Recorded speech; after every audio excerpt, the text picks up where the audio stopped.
Phoebe Prince is a 15-year-old girl who moved all the way from Ireland to Massachusetts.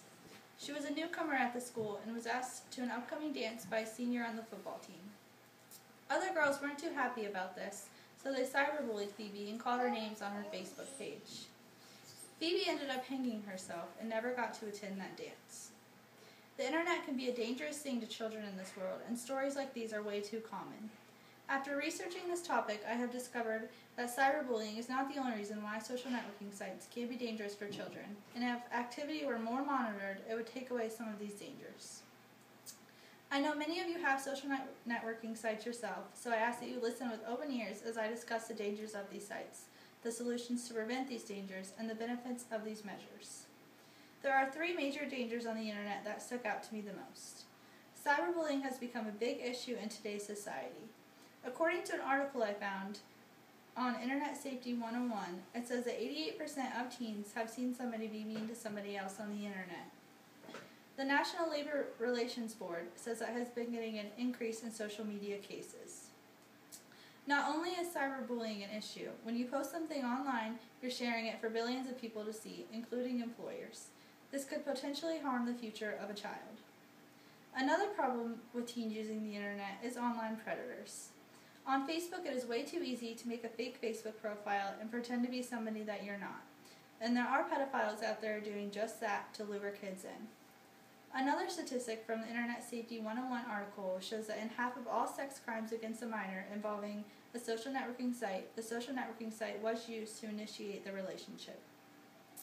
There are over 1 billion users on Facebook, and a majority of the people using it are teenagers. Another statistic I found on the InternetSafety101.org is that 38% of Facebook users within the year of 2011 were under the age of 13, yet only 10% of parents, children aged 10 and under, had frank talks about appropriate online behavior and threats.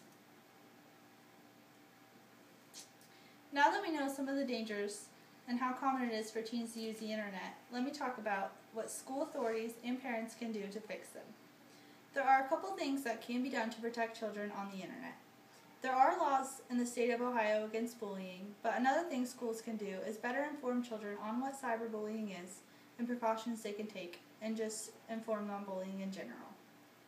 David Nosker is a principal in Dublin, and at his school they have annual bullying programs, and he says that these programs are very essential.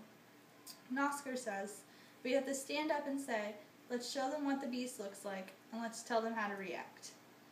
Another practice that schools and parents can do is monitor the activity of their students on the internet. At the high school I attended, social media activity was monitored by the school administration, and cyberbullying was taken very seriously. I remember the students at my high school all getting along pretty well, and bullying wasn't that big of an issue. And I know that because the online activity was monitored, it had a big effect on this. Some people might consider this an invasion of privacy, but it is a parent's job to protect their children, and it is essential to monitor their children's online activity. If this were done, then the school boards and parents will be more aware of what is going on outside the classroom, and they will know how to better protect their children and who to protect them from.